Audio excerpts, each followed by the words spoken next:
Oh my god! Oh my god!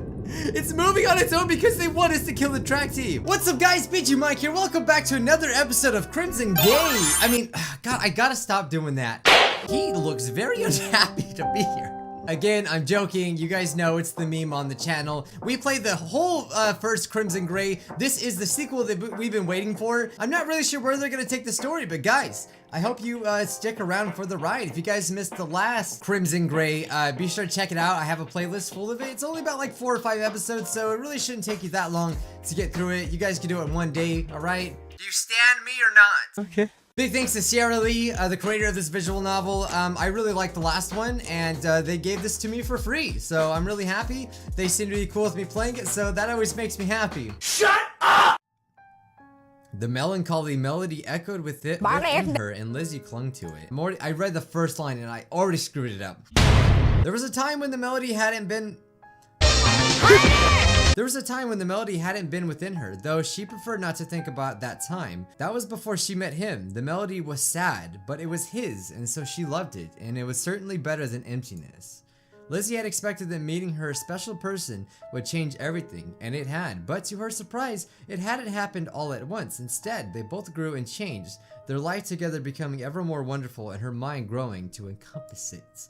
Yeah, she had a difficult time pinpointing exactly when she had first heard the melody. It would have been romantic if it appeared at some momentous occasion, such as when she met him, or when they first made love, or on some future day when they were finally married, but instead had to slowly emerge whispering at the edges of her mind. Smiling to herself, Lizzie began to contemplate the beginnings of the melody more thoroughly, but at that moment her world was disrupted by 2 people approaching her. That looks a lot like us, doesn't it? Her eyes flickered over the substanceless bodies, analyzing everything about them. She distantly knew the girl's name, had only seen the boy on several occasions, both sophomore like John and her. No physical threat. Lizzie had seen the 2 of them holding hands on the campus green from pupil dilation? I've never heard that word before.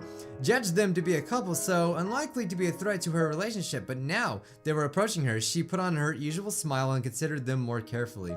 That's right, she's faking all the emotions. We all know that. The boy was normal enough, but the girl, she was rather pretty and she dressed fairly well. It would take so little for her to try and show off what she had. Oh my god. So, okay, I kind of knew about this from the screenshots. I think we have like Yandere vision. Basically, we see all girls as threats, and that's funny. It's kind of funny. Was that a teasing glint in her eye? Lizzie's smile widened just a bit, and she reclassified the girl as a minor threat. Oh, she's a minor threat now, okay? That top button was unbuttoned. Major threat. Hey, sorry to interrupt. It's Lizzie, right? That's right. Nice to meet you. She's not really like this, right? She just, like, this is what Lizzie sees.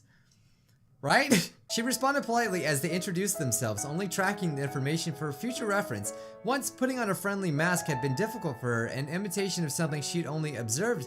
Now she could fake it more easily, mirroring real emotions she had when she was with him. It irritated her to waste her smiles on random people who didn't matter, though as soon as possible Lizzie encouraged them to get to the point.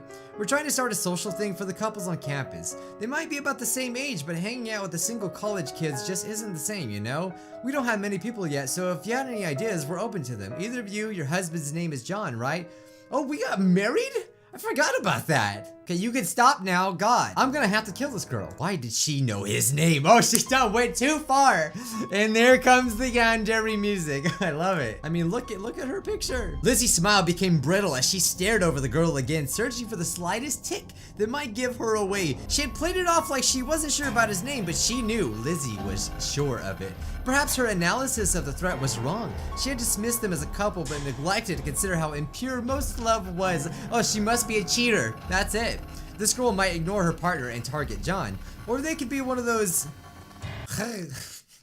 adventurous couples she'd read about prowling for other couples. Lizzie had not given a single real thought to the subject until that moment when bloody hatred clawed itself out of her soul. So basically what she's saying is like she was acting normal, but it had occurred to her that she shouldn't have been acting normal. Clearly, this girl's a threat. Well, she's really like this. I would believe it too. I would say that Lizzie's not crazy, but I think we're just seeing her vision of what she is. Even though she was like very conservatively,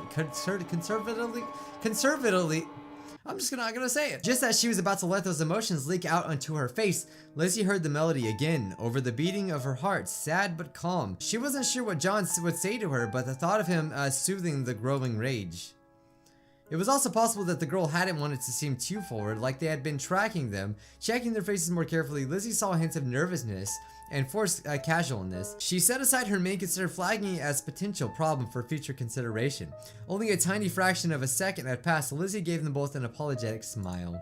That's very kind of you, but it's hard for us to have much of a social life. We're trying to get our degrees quickly. Oh, that's a shame. The offer's still open though, so they're basically starting a club for couples. Okay. Let your husband know, okay? Oh, you need to chill. Okay. With that, Lizzie brushed past them as quickly as she could without seeming rude. Despite the potential threat and new source of danger to consider, she also felt a little warm. People thought that they were married? Oh, so they're not. I forgot. It's been a little bit since we played, a few months. They were often together on campus, but Lizzie had thought that she'd restrain the majority of her affection from when they were alone. The warmth drained away slowly as Lizzie went about her business though. They still weren't married. John was willing to tie the knot, but the thought of it made her heart leap into her chest. So what would make them think that we were married then? I mean, yeah, we spent a lot of time together, but did we have a ring or something? I don't know, maybe I'm lost. I know there was probably some endings in the last game that we didn't do, so maybe, I don't know, maybe that was one of them. It had nothing to do with the idea of being with him. Lizzie liberated herself for the very thought, and everything to do with how she was sure the wedding would draw back bad luck to them somehow. At first, she hadn't wanted to get married because she was afraid that the official record would draw Koitek down on them somehow, but over 2 years had passed since the violent incident, and it was clear that they had escaped. Enrolling in college hadn't drawn any negative attention either, so it was safe for them to get married. So now they're in college and they were in high school, if I'm not mistaken.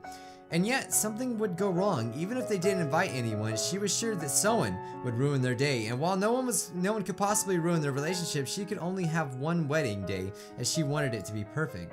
Suddenly, the people around her were too many, faceless, soulless creatures moving past her. Indifferently, the drone of their voices drowned out the melody.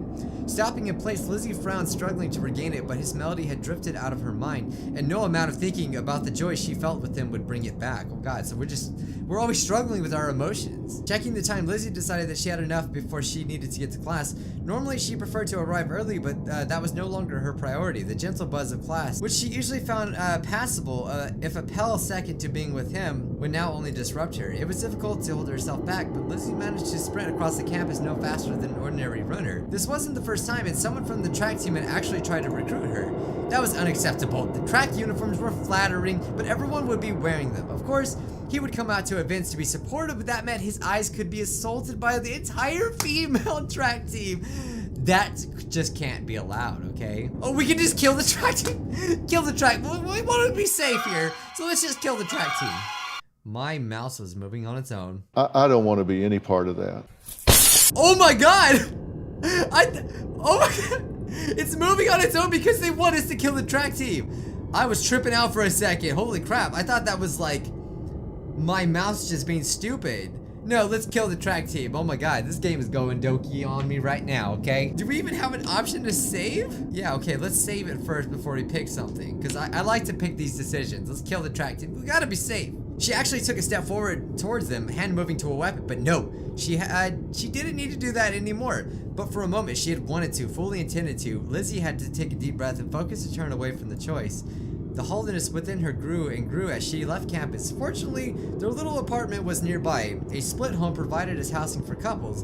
It hadn't taken serious work to obtain one despite not being married, as the fools in administration thought there was a chance she and John might break up. Since it was 2:52, John was likely to be reading for a class. He had referenced a paper being due soon, but he never went down to the computer lab until she was in class. After all, he knew that she might need him. His consideration made a warm glow spread through Lizzie, but that wasn't enough. She needed to see him. She had her key in hand as she approached the door, but it was already unlocked, almost as if he hadn't known. Lizzie threw it open and rushed inside. Oh, there's my boy! John sat on the couch reading a textbook. He looked perfect. He's just perfect. And when he glanced up at the noise and saw her there, gasping for breath with her eyes wide, he just gave a comforting smile. Everything all right, my honey? Of course it is. I just forgot a book I needed for class. So she's trying to act normal. She swept up to him and wrapped her arms around his shoulders to give him a slow kiss. The sight of him had calmed her considerably, and Lizzie tried to keep the desperation out of the kiss. Yes, this warm intimacy with him was what she needed. There was no sense of giving him anything to worry about. She had found him, her perfect person. Lizzie drew back slightly and rested her forehead against his. Her heart filled with warmth and his melody strong in her mind once again. I love you, Lizzie. as it made her heart flutter just as much as the first time he'd said it. I love you too, John, more than anything. Oh, he looks so sympathetic. They've been through so much, you know? He was kidnapped. That was a fun time. Oh my god, there's a knife on the table. You know this is a Yandere's house. This must be, oh, there's another knife over there. Oh, and look, there's many knives over here. Oh, it's so sweet. You can tell this was like Senpai's freaking, this is like Yandere-chan's house. But as happy as she was to reply, she sensed that something wasn't quite right. There was a bit of tension in his eyes. Yeah, he does look a little scared. Was he carrying some weight? Depression? Had someone done something to him? No. Lizzie realized that that wasn't it. He was looking at her with concern. Having sensed some part of her neediness, it was wonderful that he was so attentive, but the idea that she could have caused him any pain broke her heart. Is there anything you want to talk about? Oh, explain fully. Yeah, I mean, if we're gonna have a true ending, or if we're gonna be like a true, you know, couple, we gotta be honest. Well, there was this couple. She explained the encounter, hesitating a moment to give him her full thoughts, but eventually sharing as expected.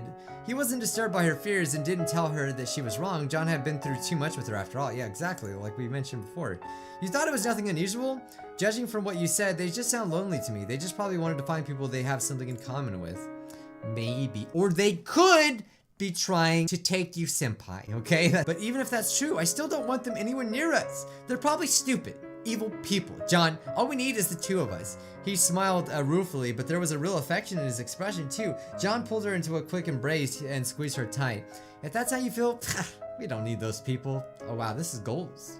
Though she longed to stay, she knew that it was better to go to class. Maximizing time in the short term would only hinder their long-term objectives. She wanted as much of him as she possibly could get. So what happens after they get married? Like, then what happens? She left with a kiss in a cheery way, but then crept around the side of the apartment. She had left a little earlier than necessary to arrive to class on time for this very purpose.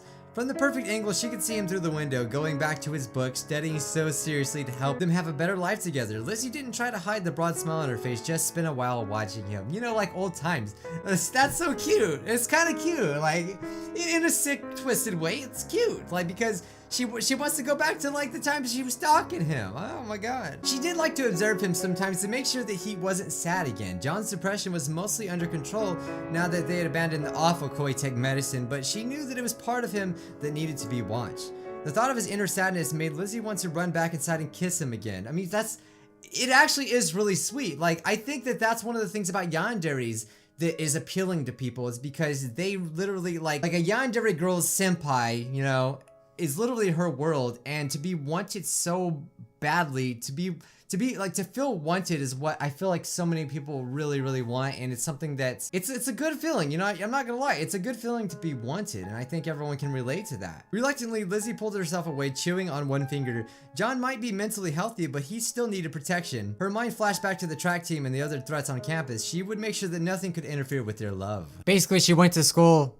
That's it. After the lecture finished, Lizzie practically skipped out of the hall, and it had been her last class of the day, and John had likely finished the work that he needed to do in the computer lab. That left them the rest of the day to themselves. Oh, so we're finally gonna get to the good part. My senpai. So she wouldn't have left him again. Lizzie stopped by the store first. Since they were low on food, it hurt her pride as a cook, but they had to eat ramen, but money was tight. Hey, we're broke. You know, that's how it is in college. You know, I've never been to college, but everyone says you're broke, okay? Because all the debt you get in, God. So like, Yandere Lizzie went to the store to get food. She came home. John wasn't there. Her mind started to wonder. And what if Koitek got a hold of him somehow? They'd already tried it once to use him to get to her. She thought that they were safe now, but what if she was wrong? Now, in that sense, she does kind of have a reason to be paranoid, a little bit. On a whim, Lizzie grabbed the extra spiral notebook she'd taken and slapped it down on the table. She began furiously writing everything in her head, letting the thoughts out to give herself a little relief. She'd done this once before when she'd met him, just like she'd collected pictures of him. Now that she had the real thing, she neglected such habits, but they had helped her once. Perhaps they could again. Writing is I've always heard it's a good thing to, you know, do when you're stressed. Okay, so she calmed down. Lizzie realized that she was gripping a knife in the other hand. After a pause, she set it down. Though her mind was clear, she still wasn't sure what to do. Obviously, John would never cheat on her. You know, we gotta be reasonable here. She still missed him, though. So Lizzie wants to know what to do. There we go again. Here, let's save it. I kind of want to go full yandere though, you know? I mean, it's literally telling us to do it, so I'm gonna do it. Realizing that she had the higher priorities, Lizzie said about considering her options. The track team was definitely the place to start, but she needed to consider her options carefully. It's like when you're trying not to be a yandere. Making her way to the track, Lizzie reconsidered the situation rationally. Obviously not the entire track team was guilty. And some of them might be suspicious but wouldn't be able to touch John. The best way was to get this was via targeted strikes. We gotta be very careful here. After watching for long enough, Lizzie knew exactly who she needed to remove. There was an attractive blonde girl who stretched unnecessarily between runs to show off her assets. Not good. For several days, Lizzie skipped some of her classes, watching the girl's schedule. Oh, so we're just doing it. Okay. She had a car she kept in the east parking lot and frequently drove out of town. It seems she wasn't a particularly careful driver and didn't wear a seatbelt either, so it'd be easy to set everything up. The only problem with cutting her brake lines, oh, that's what we're doing, was that the girl would notice while blacking out. Lizzie, is everything okay? Are you yandereing out again? I just noticed another knife over there. It's like the more I look, the more knives I find. Wait a minute, is that a knife in there? Dear God. Lizzie abruptly realized that she had been scribbling her plans at home. Oh my God, in front of him. John didn't look suspicious because he trusted her, but he knew something was wrong. So we've been just writing them down without even noticing he was there. She felt a surge of love that he knew her so well, but she realized that she made a mistake letting him see. She needed to hide everything deep inside her, at least until she could remove the problem. So she's still really adamant on trying to remove this girl.